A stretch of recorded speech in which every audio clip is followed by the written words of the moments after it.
Tá, agora a gente vai definir nosso API Server e nosso API Servant, tá? Vou criar um arquivo novo aqui, para não ficar bagunçado. Então, API Servant.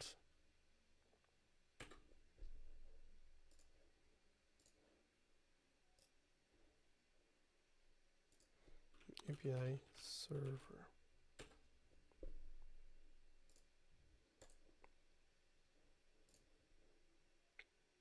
Então vamos começar pelo Servant. Acho que faz mais sentido começar pelo Servant. Então, Servant, a gente vai ter que usar algumas coisas que foram geradas pra gente do protobuf, tá? E eu vou começar como um struct.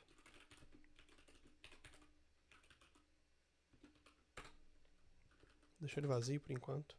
E eu vou implementar aquele serviço que eu defini lá no meu protobuf, que é esse API for API Servant.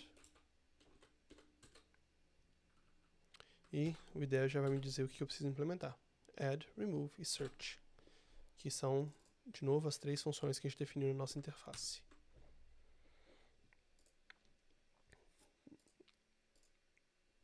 E, como eu disse, a gente não vai implementar as funções em si, a execução do add, do remove, do search aqui. A gente vai chamar o servidor. Então a gente vai precisar de ter um ponteiro, pelo menos, ou, no meu caso, um ponteiro para o servidor. Então vou colocar aqui um API Service. Bom, eu vou explicar isso daqui a pouco. Vou dizer só que ele vai ser um API Server. Tô chamando de server, é service, tá? Porque eu me baguncei. Pera aí. Isso aqui é um service. Me perdoem. Porque o servidor é tudo que a gente está desenvolvendo, tá? E ficar confuso se eu chamar de servidor. Eu vou renomear isso aqui. API Service. É um serviço que é responsável por cumprir o que está na assinatura do contrato. Service, Servant, API Service. Atualizando a minha documentação primeiro, que geralmente é o que a gente esquece de atualizar.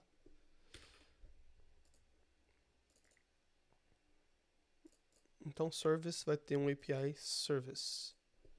API Service, que ainda não existe. Vamos criar ele aqui.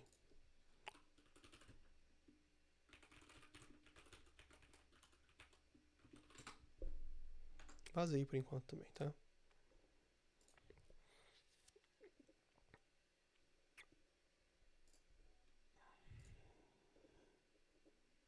Ele não me deu a opção de importar.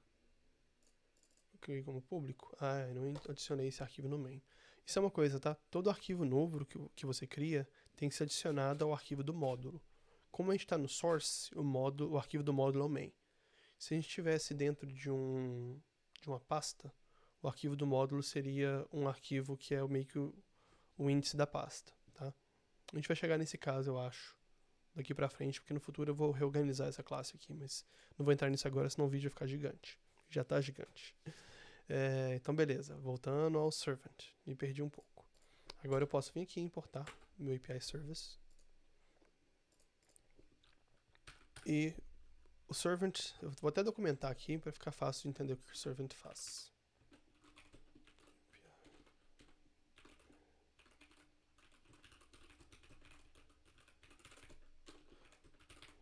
Eu vou traduzir o que eu estou escrevendo aqui, tá?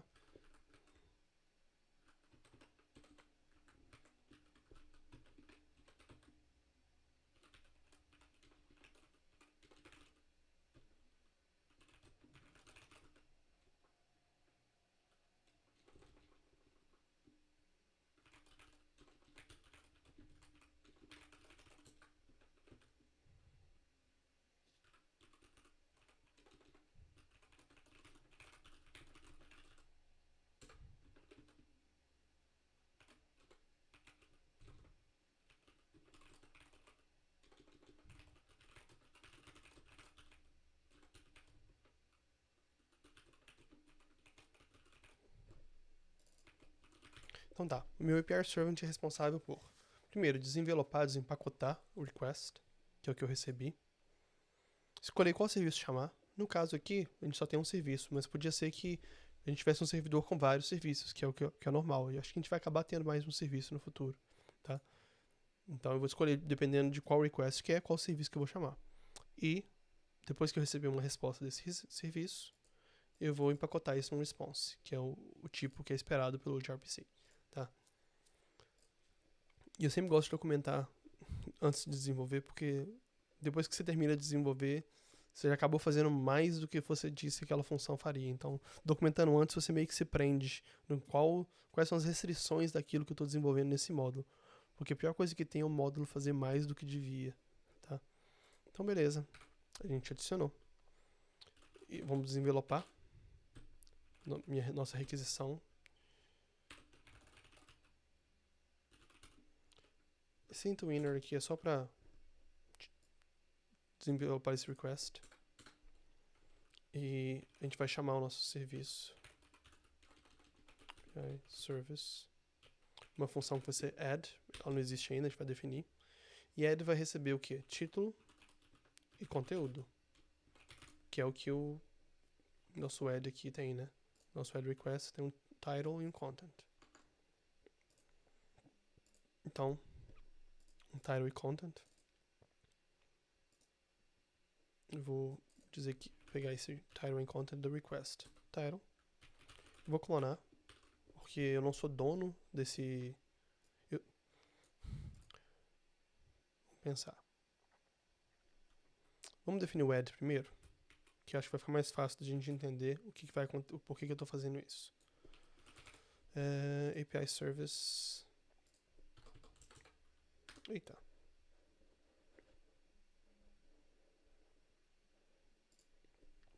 Cliquei na coisa errada aqui. Implement API Service.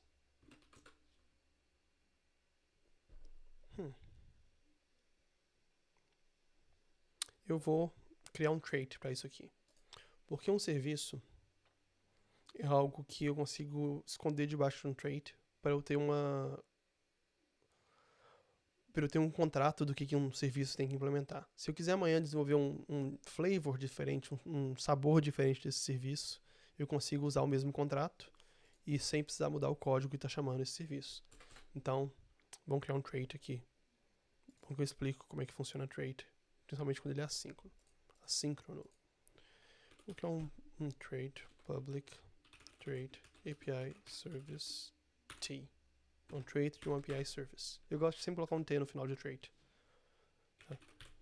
Eu vou ter primeiro uma função que vai ser o add. Ele é uma função que tem acesso à classe, pelo menos tem um ponteiro não mutável para a classe. Tem vai receber um título, que é uma string, e um content, que é uma string. E eu cometi um typo aqui.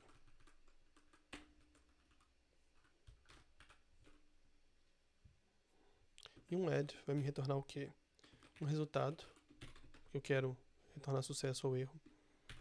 E ele vai me retornar uma nota, que a gente definiu aqui, né? Que um add retorna uma nota. A gente até tem uma documentação dizendo aqui qual que seria o resultado, ó. Como é que minha documentação foi certinha. Vídeos anteriores, acho que isso foi no segundo vídeo. Note, e o erro vai ser um API Service Error. BPP API Service Error. Eu estou colocando BPP no início de todos os meus erros. Eu tenho que importar o error stack result report. E a gente não tem isso aqui ainda, né? A gente tem que definir esse BPP API Error. Mesma coisa. Vem aqui. Duplica o anterior.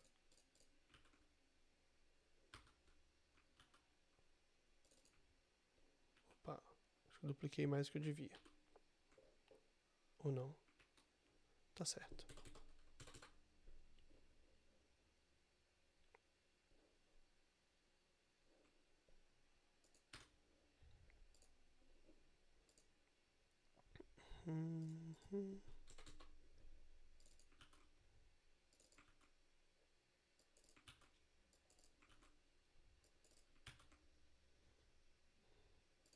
A gente pode parecer muito trabalho gerenciar os erros assim, ter que para cada erro ter que criar um struct, na realidade para cada módulo, ou seja, para cada arquivo desse aqui, eu acabo tendo uma definição de erro com vários erros, tá?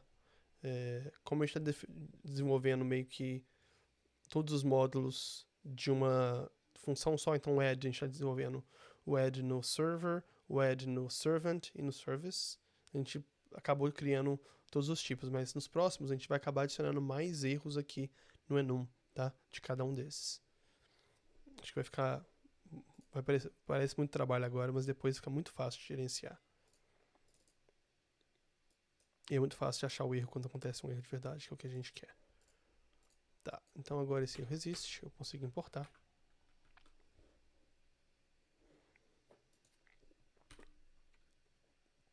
E eu consigo dizer que aqui eu implemento API Service T for API Service. Estou dizendo que precisa implementar o add. Já tem a assinatura do meu mérito tudo aqui bonitinha. E por enquanto, gente, a gente vai só imprimir alguma coisa aqui. Não vou implementar porque a gente não tem banco de dados ainda, a gente não tem muita coisa para baixo. Então por enquanto só um add note.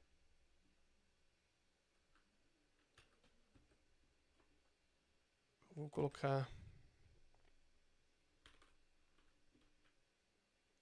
o título aqui no nosso log. E eu tenho que retornar um result, então vou retornar um OK de nota. Nota precisa de ID, a gente vai por enquanto só criar 0, title and content. Então a gente tem nosso serviço implementado. Vou explicar uma coisa aqui. Primeiro, por que eu recebo o self, que é o ponteiro para meu struct? Por que eu recebo ele como ponteiro? Porque eu quero uma referência não mutável para o meu serviço, tá?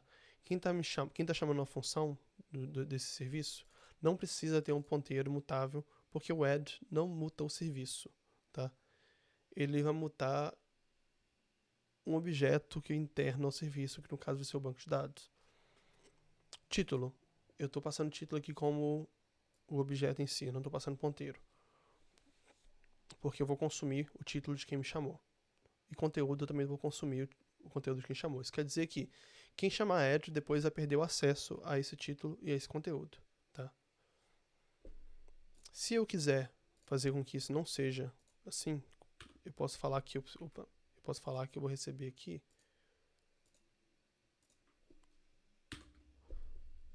só um ponteiro, tá? Eu vou deixar assim pra gente ver o que acontece.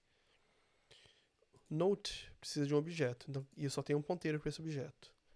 E eu não posso dereferenciar ponteiro, porque eu não sou dono dele. Então aqui eu vou só clonar.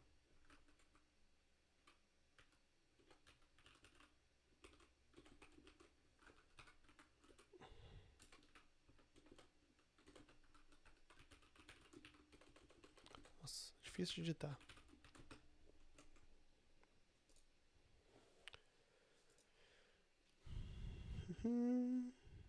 Pronto, agora ele compilou. Tá? Isso quer dizer que quem me chamar não precisa me dar o controle do título nem o controle do conteúdo, do ponteiro do conteúdo, tá? Me dá só um ponteiro, eu me viro e consigo clonar esse conteúdo na memória. Isso é a mágica de Rust lidando com memória, tá? Ownership. Quem tem dúvida nisso aqui e não entendeu, pesquisa Rust Ownership, tem um tópico no livro de Rust inteiro explicando isso e é muito, muito fácil de entender. É difícil de aplicar, mas é fácil de entender. Tá, nosso servant, antes a gente vai passar aqui um rec dot title, só que só o ponteiro.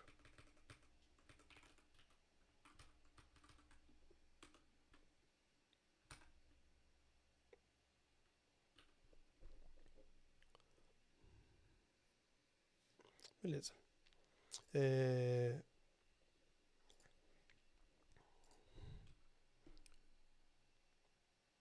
O add aqui, ele tá...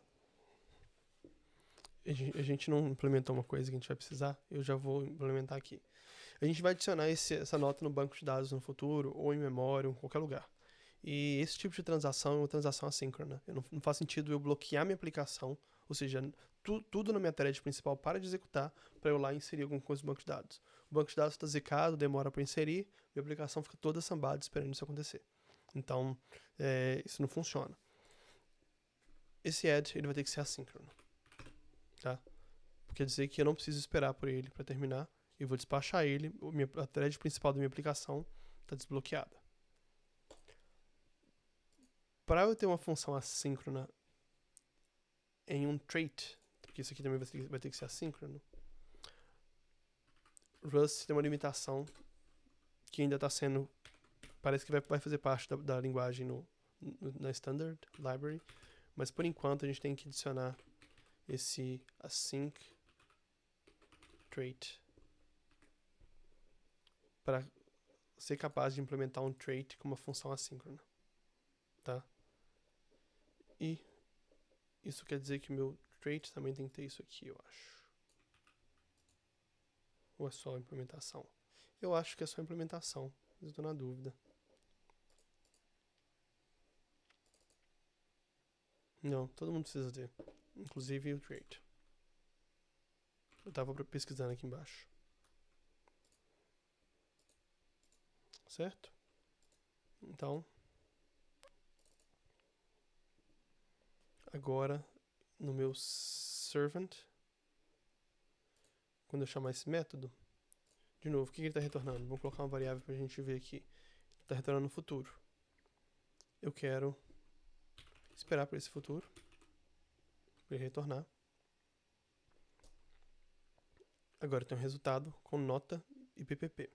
Mas eu não quero retornar uma nota, eu quero retornar um status. Mentira, eu quero retornar um response. Então eu tenho que dar um map aqui. Já vamos quebrar umas linhas aqui.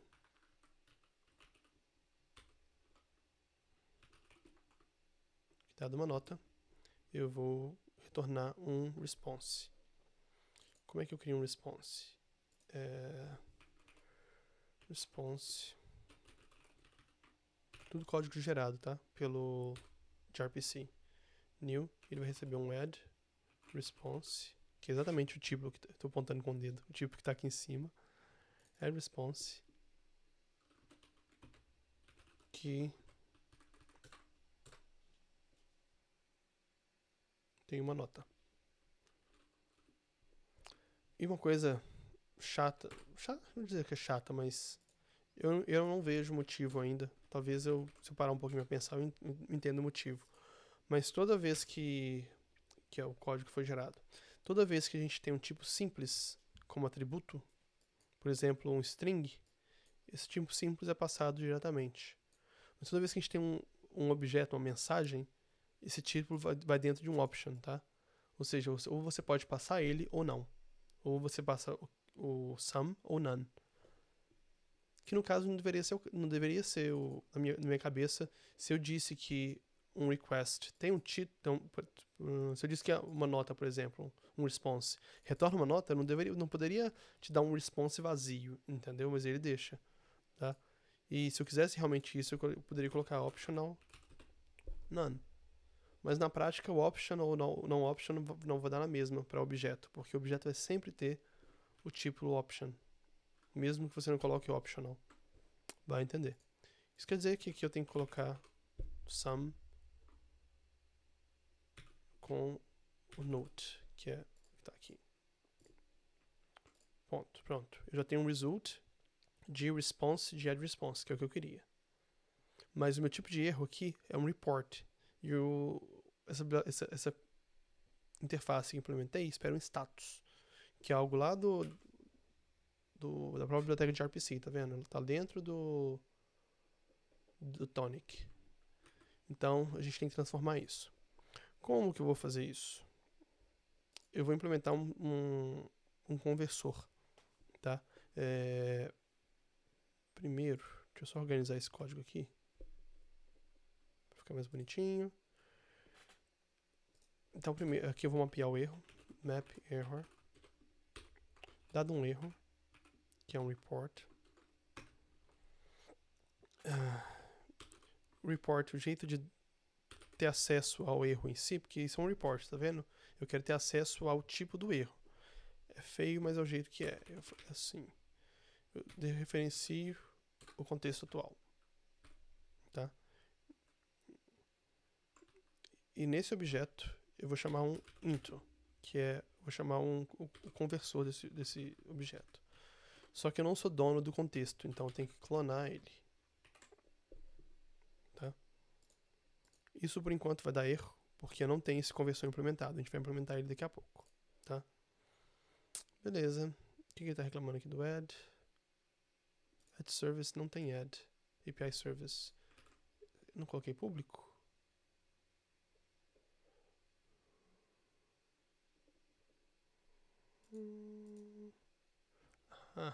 Já sei o que é. Tá. O tipo desse API service aqui tá errado, porque ele não vai ser mais o tipo API service. Como eu crio um trait, eu quero um módulo que implemente o API service T. Então, no sonho real, no mundo real, ideal, eu colocaria isso aqui, né? Vai ser um API service T. Posso importar ele aqui. Isso vai me dar todos os erros do mundo, porque o compilador de Rust não sabe o tamanho dessa classe para conseguir alocar. Tá? Então eu tenho que dizer que isso aqui vai ser um ponteiro para algo que vai estar na heap, que a gente chama de box. Tá? Quem quiser entender box, é nativo de Rust. É um ponteiro para um tipo que está alocado na heap. Tá? Mas tem muito mais explicação do porquê disso, dá uma pesquisada.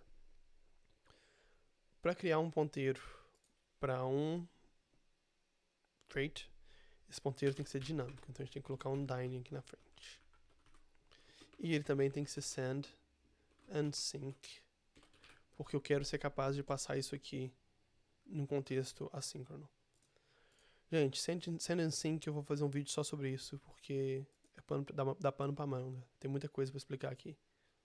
Tá? Por enquanto, só acredita. Se você vai passar um trait como um atributo que está alocado, você tem que passar ele dentro de um box ou dentro de um arc, que é um outro tipo de ponteiro, e ele tem que ser dinâmico.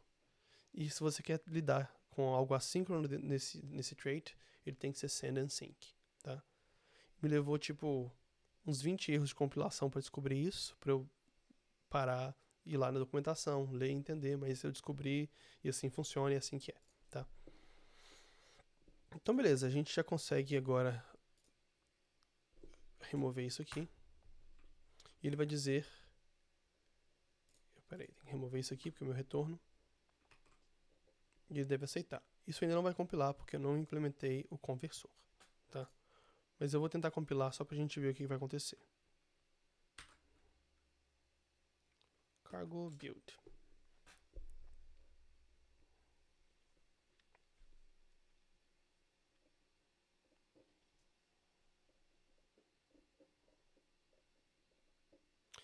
Functions and traits cannot be async. Faltou o quê? Faltou aquele... Opa. Desculpa. Async trait.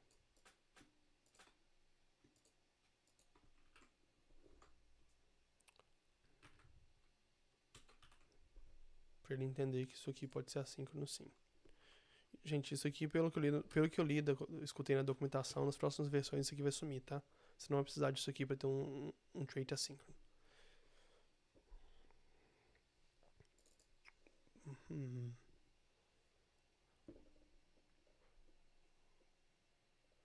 Tá. Ele primeiro tá me reclamando que o meu enum do erro, que é esse tipo BPP, API Service Error, não tem um método clone.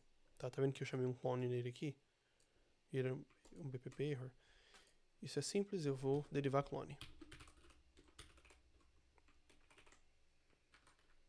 Vou compilar de novo.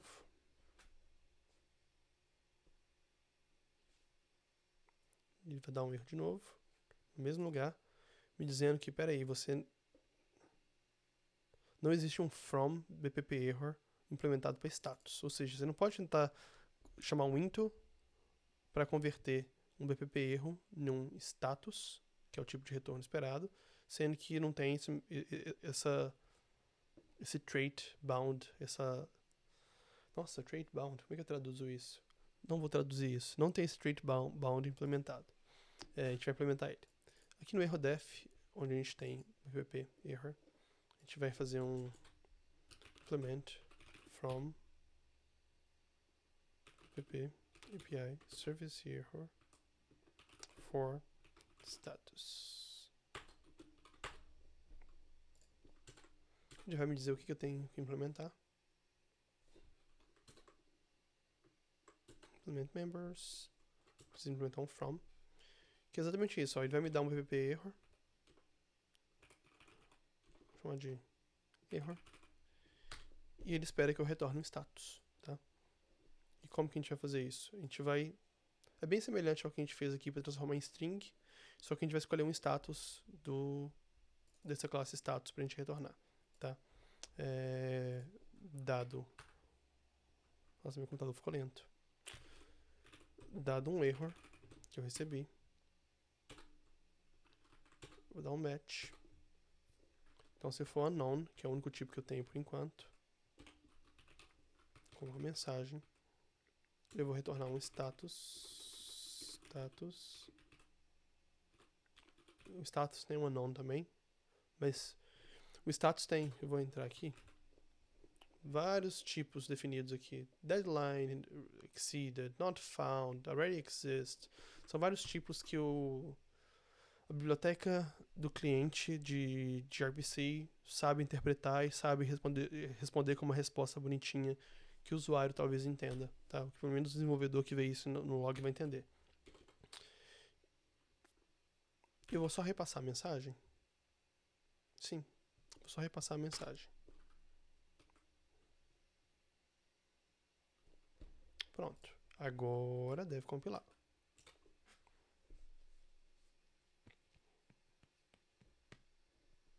Ou não. O que faltou aqui? Ah, a gente não adicionou isso aqui. Nosso API Servant, então, vai ser um API Servant.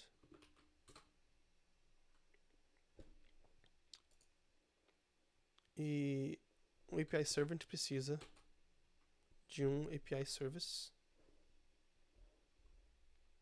Eu vou subir com isso aqui. Ele vem primeiro. Vai ser um box new API Service. Acho que vai ser isso. E isso aqui vai ser... Vamos lá, computador. Carrocinha. API Service.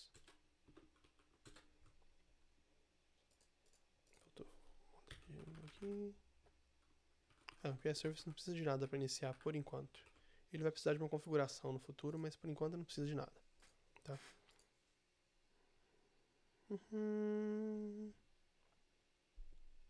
É isso. Daqui a pouco, quando meu computador resolver funcionar, isso aqui vai compilar. Aí, compilou. Eu teria uma opção. Vocês viram aqui que esse service aqui eu só inicializei, eu não faço mais nada com ele. Por que eu estou inicializando ele aqui fora e tendo que passar ele para o servant? E não só inicializo um servant e faço o servant inicializar esse serviço lá dentro, tá? Ou seja, por que eu estou fazendo isso aqui, ó? Por que eu não faço isso aqui? Só chamo o servant vazio. Tipo... Deixa eu dar um enter aqui para não perder.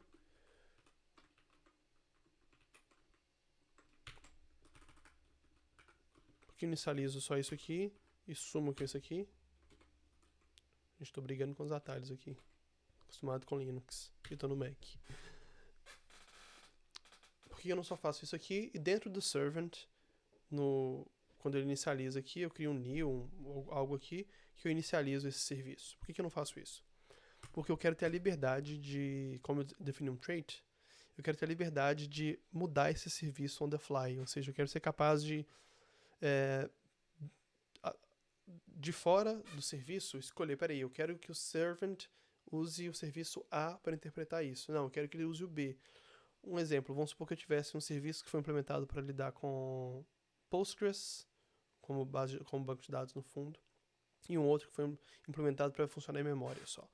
Eu poderia ter dois serviços diferentes que implementam o mesmo trait, e aqui eu só troco o serviço, tá? O servant não precisa mudar, porque o servant só tem uma responsabilidade: lidar com request e response.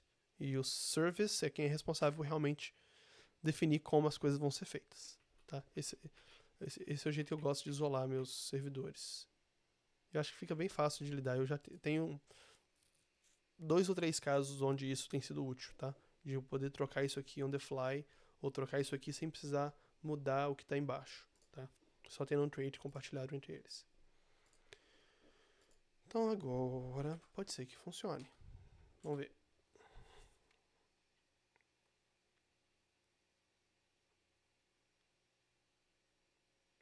Expectativa. Tocar a musiquinha. Compilou. A gente tem o código compilado. Agora é hora de testar, né? Vamos ver se isso funciona. Agora que é a hora da verdade. Tá. Primeiro vamos inicializar no servidor. Ele vai estar dentro de target, debug, bpp, server. E eu vou inicializar no background. Eu não tenho nenhum log aqui para dizer que ele inicializou, né? Como é que eu vou saber que ele inicializou? Vamos adicionar um log aqui?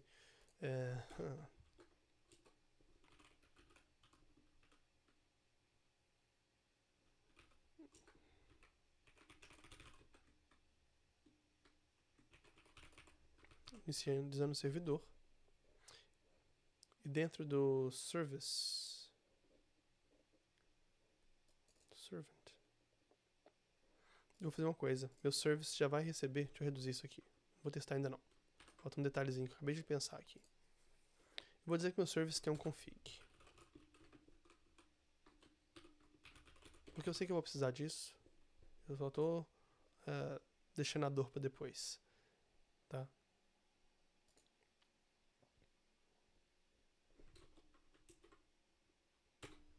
E se ele tem um config, quer dizer que eu posso implementar from config para ele.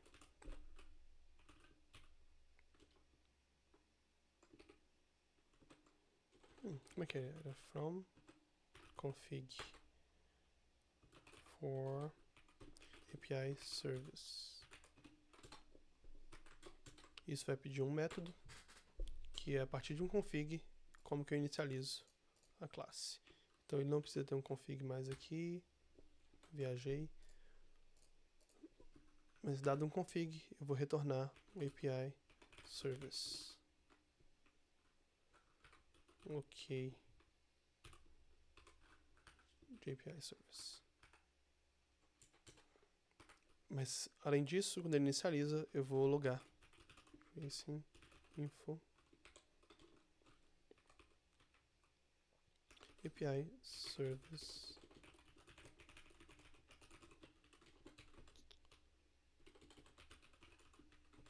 E eu vou logar o arquivo de configuração aqui.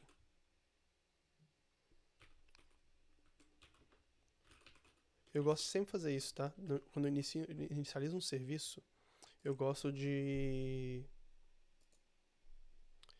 logar o arquivo de configuração que foi usado para inicializar esse serviço. Por quê?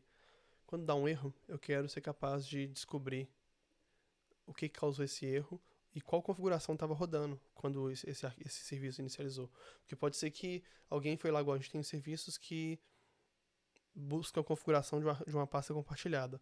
Pode ser que alguma coisa, alguém foi lá e mudou a configuração, e foi isso que zicou meu serviço. Só que se eu não tenho essa configuração logada, eu nunca vou saber que meu serviço está rodando com a configuração errada, tá? Então eu sempre gosto de logar a configuração no início do serviço. E eu coloquei um from config aqui porque eu sei que eu vou precisar disso depois. e é um jeito de ter tipo um construtor, tá? Então, ao invés de inicializar um API Service assim, eu vou fazer API Service from config. Eu tenho que importar isso.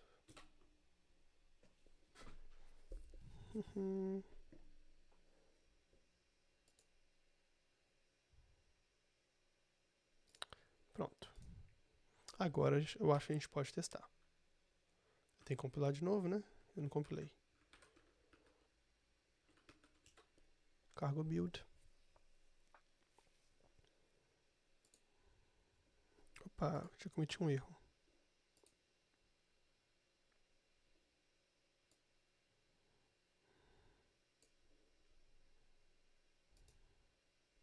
Ah, esqueci de desempacotar esse result aqui.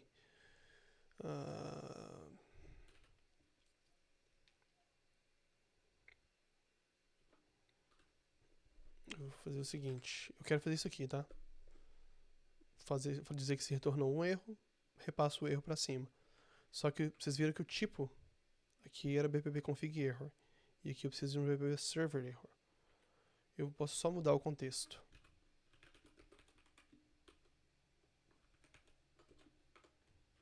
Ou posso implementar um conversor também, tá? Mas eu vou só mudar o contexto, que eu acho que é mais rápido agora.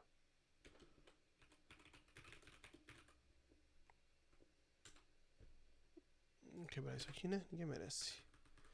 Change context para bpp server error.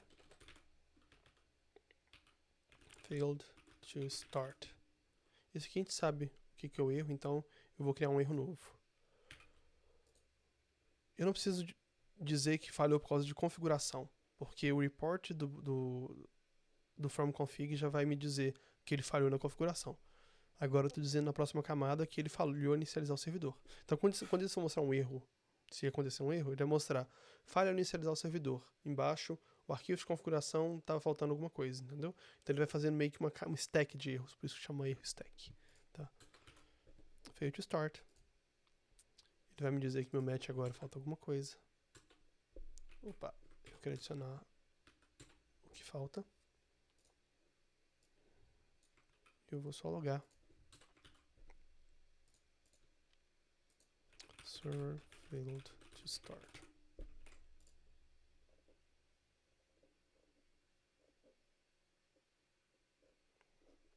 Beleza. Eu acho que agora deve compilar, né?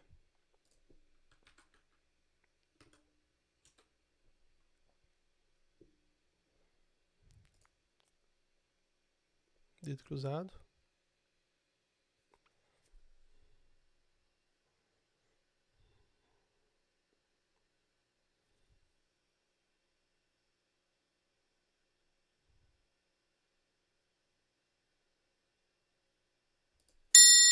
Funcionou. Ah, e ele me deu um warning aqui que minha função server nunca foi usada. Ah, porque eu defini ela aqui. Primeiro eu vou mudar ela, que eu chamar ela de serve, não server. E meu main tem que chamar ela, né? Meu main, ninguém tá chamando essa função, aí não funciona, né? Ainda bem que eu não testei, eu passar vergonha. Server. Server. Não. Server. Serve. Passo para ela o ponteiro do config.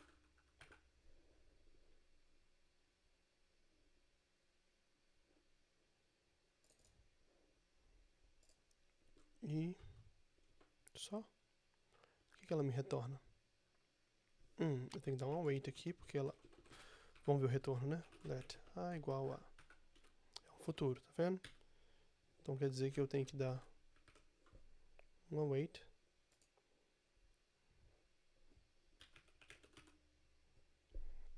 Só que minha função não é assíncrona, então eu não posso dar um await. Isso quer dizer que eu vou ter que fazer mais coisa.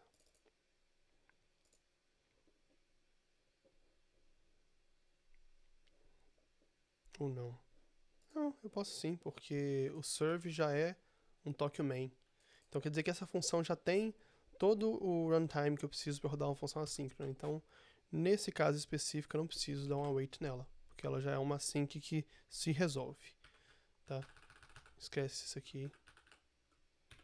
Dá só um match. Se isso me retornar ok, tá tudo bem, numa boa, não preciso fazer nada. Porque o servidor, ele é um loop, né? Ele só vai retornar quando terminar. Então, na realidade, eu posso retornar aqui. Só no final aqui dizer execution terminated. Dizer que o servidor foi terminado. E caso ele dê um erro, nesse caso aqui eu não posso usar nada, porque eu já estou no main. Então eu vou ter que só imprimir esse erro para descobrir o que é. Tracing error. Eu vou passar o modo debug desse erro, tá? O modo de display debug dele, que é essa interrogação aqui.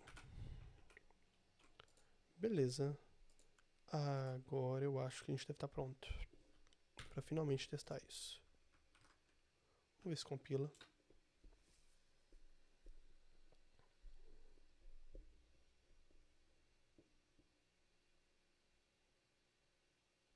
Vocês viram que eu só implementei o add, tá? Aqui a gente só tem um add. A ideia é que a gente implemente depois o remove e o search. Não vai ser no vídeo, eu vou implementar por conta própria e no código do GitHub vai ter tudo, tá? Porque senão a gente vai ficar aqui até amanhã. E já tá tarde.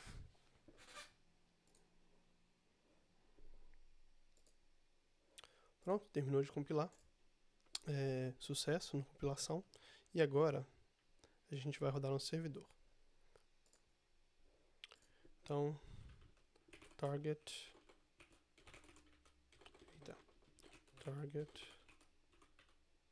debug ppp server. Vou rodar ele em background. Então, ó, logou a configuração, ó, o servidor inicializou, tudo belezinha, tá rodando a porta 8085. Gente, esse usuário e senha aqui no arquivo de configuração foi só para explicar no último vídeo, tá? Isso vai sumir daqui, isso não vai... A gente não salva senha em arquivo de configuração não, porque é pedir para ser hackeado. Então, nosso servidor tá no ar, tá rodando, tá aqui o número do processo dele. Então, agora a gente vai chamar a nossa linha de comando, que a gente desenvolveu no vídeo 2 ou 3. A gente vai chamar o add, que é a função que a gente implementou. O título vai ser This is the first title. E conteúdo, This is the content. Criativo, nem um pouco. Mas, então, salvei. Então, ó, meu servidor já logou aqui, que ele adicionou a nota. Ou seja, o cliente conseguiu contactar o servidor, conectar, chamar o servant, chamar o serviço, e o serviço logou isso aqui. Então a gente já tem nosso caminho inteiro para implementar o nosso servidor. Tá? E nosso cliente imprimiu aqui, que ele recebeu a resposta dizendo que o ID da nota é 0.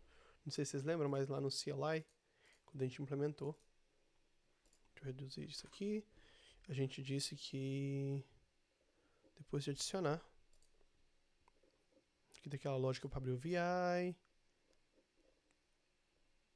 se foi sucesso, onde que está isso? O que ele tinha logado? Note added. Note added. Aqui, ó. Então, quando ele recebe um response, é isso que ele imprime. O ID da nota. O ID veio do servidor, então ele foi empacotado no response. Então é isso, gente. Espero que vocês tenham gostado. A gente passou por bastante coisa num vídeo só. Então acho que eu vou acabar quebrando o vídeo em 2. Então vocês devem estar assistindo em 2 partes. E espero que vocês tenham gostado. Foi interessante a gente desenvolver isso. E acho que o próximo passo agora vai ser começar a implementar talvez a parte de DAO, né? A parte de banco de dados. Eu vou dizer como que eu costumo fazer isso para ter uma versão em memória, ter uma versão que roda em qualquer banco de dados. Vai ser interessante, tá? Então, te vejo no próximo vídeo. Se você curtiu, dá um like aqui embaixo. Compartilha com seus amigos que desenvolvem também, que tem curiosidade sobre Rust. E vamos que vamos. Aquele abraço.